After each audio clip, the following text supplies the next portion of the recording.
آخری چیز ہے، اس کے بعد بھی اگر آنکھ نہیں کھلتی کسی انسان کی تو میں نہیں سمجھتا کہ وہ اپنے گرد اس نے جو یہ فلا تزکوا انفسکم، اس نے جو اپنے گرد تزکیہ نفس کا ایک مصنوعی حالہ بنا لیا ہے، کبھی بھی وہ اس حالے سے نکل سکے گا اگر اس حدیث سے بھی آنکھ نہ کھلی۔ اور وہ حدیث کیا ہے؟ مولانا اشرف علی تھانوی نے اس کو اپنے جو خطبات جمعہ ہیں ان میں نقل کیا ہے، بیہقی کی روایت ہے۔ اوحى اللہ عز وجل الى جبرائیل علیہ الصلوۃ والسلام ان اقلب مدینۃ کذا وکذا باہلھا، اللہ نے حکم دیا حضرت جبرائیل کو فلاں فلاں بستیوں کو الٹ دو اس کے رہنے والوں سمیت۔ قال فقال، حضور نے فرمایا، اس پر حضرت جبرائیل نے عرض کیا بارگاہ خداوندی میں، ان فیہا عبدک فلانا لم یعصک طرفۃ عین، پروردگار اس بستی کو الٹ دوں، اس میں تو تیرا فلاں بندہ بھی ہے جس نے کبھی پلک جھپکنے جتنی دیر بھی معصیت میں بسر نہیں کی۔ اب آپ اندازہ کیجئے، یہ جو ہے نا اپنے آپ کو رگڑنا اور مانجنا اور پوری زندگی رگڑنے میں اور مانجنے میں لگا دینا، ہم بعض بزرگوں کے تذکرے میں سنتے ہیں اتنے اللہ والے تھے کہ ان کا گھوڑا بھی کوئی مشکوک دانہ نہیں کھاتا تھا، اور وہ خود جو ہے وہ انگریز کی عدالت میں بیٹھے ہوئے اور انگریز کی نوکری کر رہے تھے۔ یہ ہے وہ میکروسکوپک اور مائکروسکوپک کا عدم توازن، طاغوت کی چاکری کر رہے ہیں، انگریز کی ملازمت کر رہے ہیں، انگریز کے قانون کی تنفیذ کے اندر اعلی کار بن رہے ہیں، لیکن ذاتی تقوی اور ذاتی نیکی اور ذاتی للہیت جو ہے اس کا معیار یہ ہے کہ ان کا گھوڑا بھی مشکوک چارہ اور مشکوک کھانا نہیں کھا سکتا۔ یہ ہے وہ عدم توازن، اس کو نوٹ کیجئے گا، جس کو کہ اس حدیث میں محمد الرسول اللہ صلی اللہ علیہ وسلم نے واضح کر دیا کہ حضرت جبرائیل عرض کرتے ہیں کہ اللہ فلاں بستی کو الٹ دوں،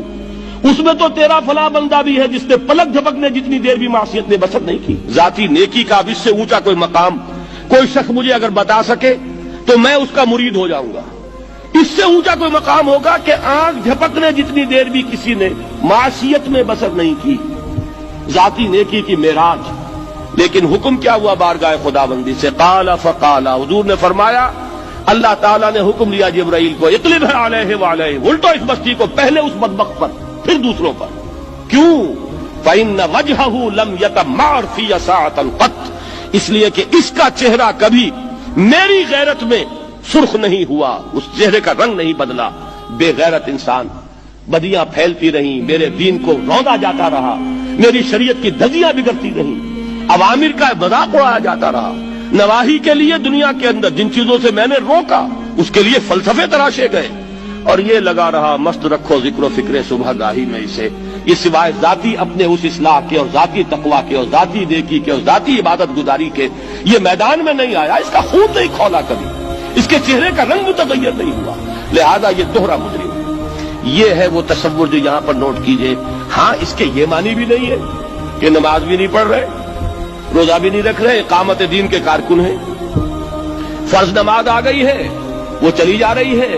جماعت کا کوئی اہتمام نہیں ہے۔ اب یہ دو انتہائیں ہیں، ایک انتہا یہ کہ وہ تزکیہ نفس جو ہے اسی میں وہ رگڑنے اور مانجنے کا عمل جاری ہے، ایک یہ کہ اس کا سرے سے کوئی تعلق ہی نہیں، اپنی ذات سے بحث ہی نہیں۔ وہ کیفیت وہ ہو گئی ہے جو یہود کی آئی ہے قرآن مجید میں کہ تامرون الناس بالبر وتنسون انفسکم وانتم تتلون الکتاب، کیا تم لوگوں کو نیکی کا حکم دیتے اور اپنے آپ کو بھول جاتے ہو؟ یہ دوسری انتہا ہے۔ پھر وہی بات عرض کروں گا، وہی بال سے زیادہ باریک اور تلوار کی دھار سے زیادہ تیز راستہ ہے جس پہ چلنا ہوگا، کہ نہ یہ ہو کہ وہ مبالغہ ہو رہا ہو، اپنی ذاتی اصلاح میں تو مبالغہ کی حد تک آگے جا رہے ہیں، اور دوسرے یہ کہ اپنے دین کی تبلیغ و اشاعت، اقامت دین کی جد و جہد، اس کا کھانا ہی نہیں کھولا زندگی میں، وہ کھاتا ہی نہیں کھلا ہے۔ یہ ایک انتہا ہے۔ دوسری انتہا یہ ہے کہ انسان یہ سمجھے اپنے آپ کو کہ میں تو مجاہد فی سبیل اللہ اور دین کا کارکن اور دین کا میں اللہ کے دین کو قائم کرنے کی جد و جہد کرنے والا ہوں، جبکہ